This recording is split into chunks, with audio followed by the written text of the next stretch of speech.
Karibu mpenzi subscriber. Natumai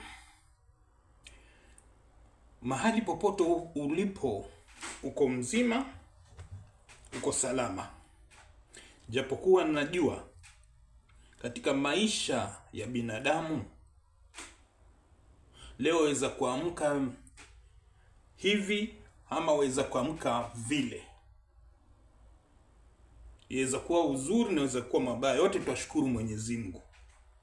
Weza kuamka ukiwa na furaha na weza kuamka ukiwa na huzuni. Hayo ndio maisha. Mpenzi subscriber, wajua mimi kila siku husema katika haya masala ya ama mzozo wa Palestina na wa Israeli, sidhani kama itaisha ikiwa wa Palestina hawatapata haki yao. Sidhani kama kutakuwako na usalama na amani katika eneo ya Mashariki ya Kati. Kumbuka masala ya Wapalestina,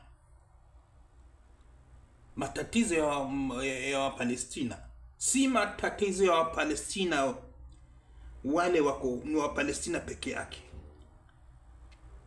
Kwa sababu wajua mwili wa binadamu sehemu fulani ikiuma ama ikipata jeraha, kwa mfano hapa hivi kakuuma ama jino ikakuuma, mwili nzima inauma na maumivu, unasikia uchungu, una dhiki. Jicho likikusumbua ama macho likikusumbua, basi macho yote, mwili yote, miguu yote, sehemu zote za mwili ina matatizo. Kichwa ikikuuma, basi mwili nzima haina furaha. Kwa hiyo masala ya Palestina ni masala ya Waarabu. Masala ya Palestina ni masala ya Waislamu. Masala ya Palestina ni masala ya ulimwengu nzima.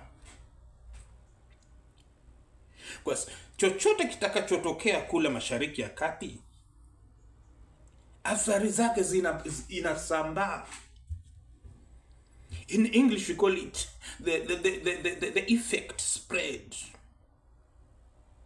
Waona bahari ama kwa mfano ukatupa kitu kwa sehemu ya bahari na mnavyo ya maji ama mto, unaona ya waves.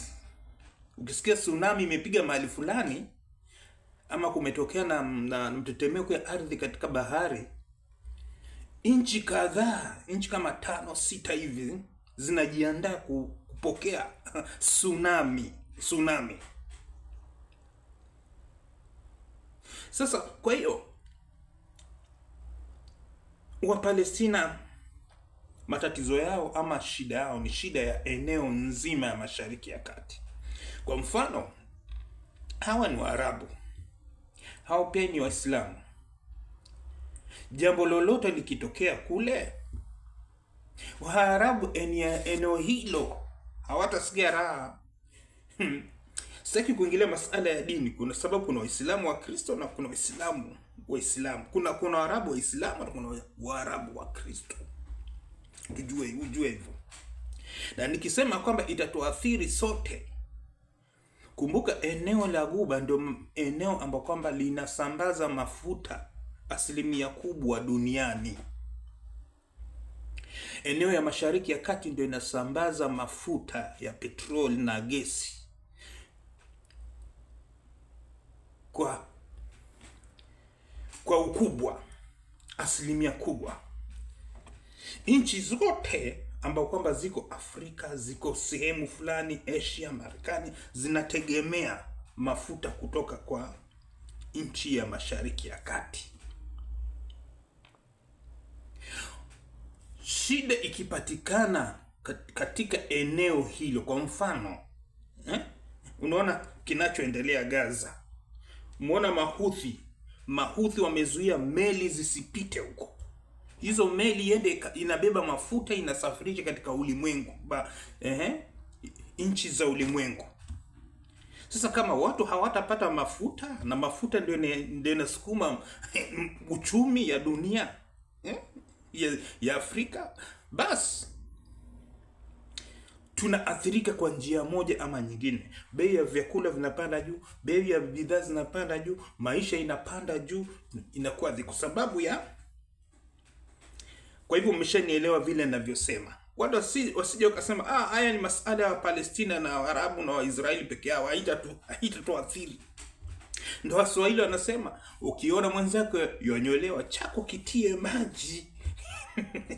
If you see your colleague or your friend being shaved, just you apply your head as well.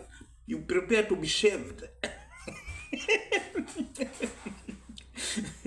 So, masuala ya Palestina kama haitatatuliwa, basi itaathiri ulimwengu.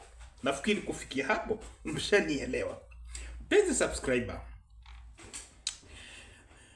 Israel bado inaendelea na mashambulizi yake kule Gaza.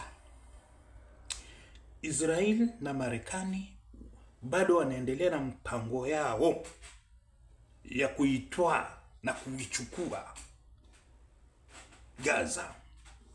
Bunge ya Israel imepitisha sheria ya kuchukua sehemu ya Wapalestina West Bank. West Bank ni East Jerusalem na sehemu ya Wapalestina ambao kwamba wanaikalia. Ukisema Jerusalem, eneo ya Masjid al-Aqsa na hiyo sehemu zingine zote mpaka hiyo sehemu hiyo na Gaza wanaichukua. Sasa Wapalestina itakuwa hawana nchi. Sheria ya bunge ya Knesset kule Israel imepitisha sheria. Na sheria ikipitishwa itaenda mpaka kwa rais. Itakuwa sheria ikiwa rais wa Israel. Unajua kuna waziri mkuu na kuna rais. Sasa anaye mamlaka ya kuiweka sahihi ama saini, kutia sahihi, ni rais wa Israel. Ikishapitishwa inakuwa ni sheria. Ndio unaona saa hizi kuna harakati ya walowezi, settlers, ambao wamekaa kule, ambao wametoka nchi za nje wameenda kuishi kule Israel. Sasa wanapatiwa makazi katika eneo ya Wapalestina. Kila kukicha hayo magenge ama hao watu wanawafurusha na kuwapiga na kuwanyang'anya na kuwapokonya Wapalestina mbele ya maafisa wa polisi, mbele ya jeshi. Hao watu wanaingia kwa Masjid al-Aqsa na miguu na wanafanya fujo area hiyo, na wafanyui lolote.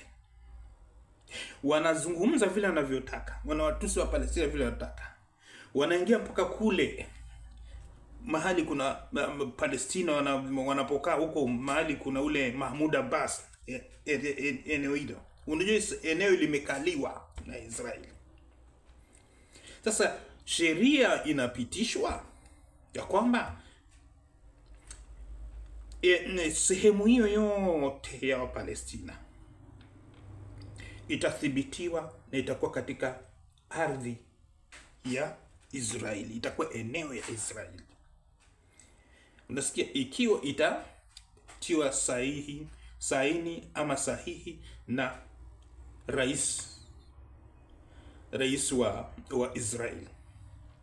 Kumbuka pia naye Donald Trump na Israeli ama Marekani na Israeli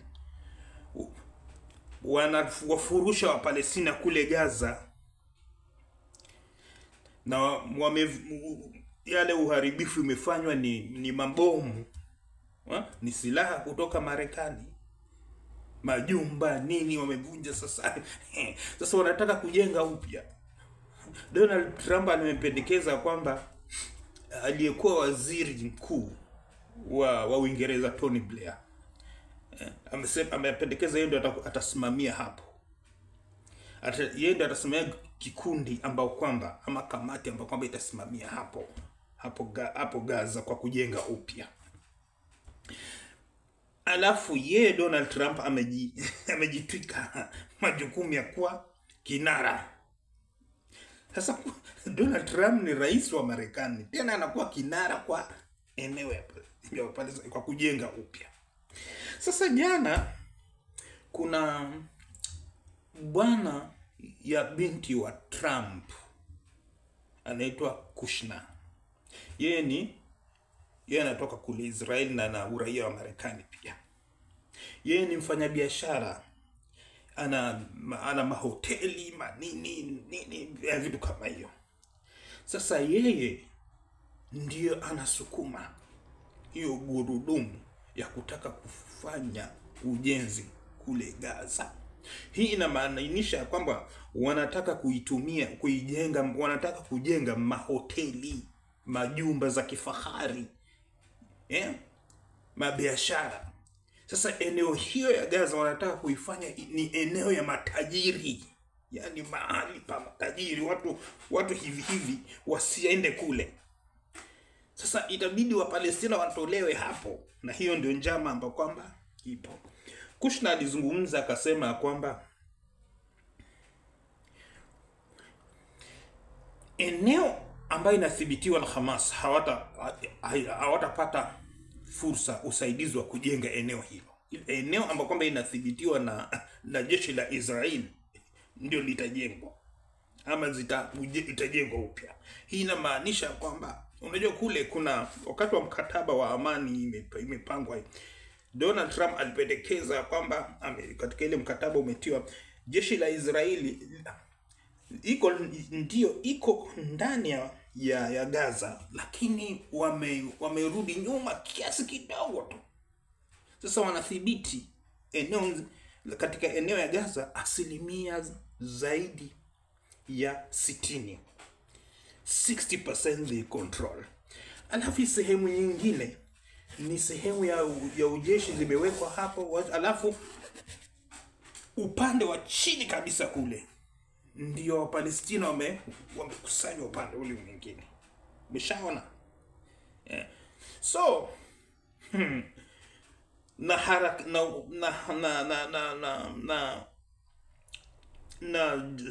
jeshi la Israeli bado endelea na harakati. Viongozi kadhaa Ben Gvir na wale wengine wa Israeli, wale ambao wana msimamo mkali, bado wanasema vita viendelee mpaka watimuliwe wote au wa Palestina. Umeshaona? Sasa basi bonge la butwa limetokea jana. Mahakama ya haki, mahakama ya kitaifa ya haki, International Court of Justice kule Hague, walitoa maamuzi. Wakasema katika maamuzi yao ya kwamba Israeli ina hatia ya kuwanyima chakula wa Palestina. Israeli ina hatia ya kuwaua wa Palestina, kutenda kitendo ya mauaji. Israeli ina hatia ya kufunga barabara ardhi, kufunga anga na kufunga bahari. Hakuna kuingia wala kutoka wapi? Kule Gaza. Israeli ina hatia ya kubomoa mahospitali, ya kubomoa mashule, ya kubomoa Israeli. Kwa hivyo ni wajibu ya Israeli kuhakikisha ya kwamba Wapalestina wako, na imetoa sheria kali. Sasa hiyo ni mahakama ya kimataifa. Nakumbuka mahakama hiyo Donald Trump ametishia kuiwekea vikwazo vya kiuchumi ama vikwazo kutowapatia pesa. Sasa mahakama imetoa hiyo amri. Kwa hivyo tungoje tuone, je, hiyo hatua hiyo ya mahakama, je, itakuwa na athari yoyote? dhidi ya Benjamin Netanyahu na serikali yake ya Israeli? Bwaga comment hapo, mimi nitakuja baadaye.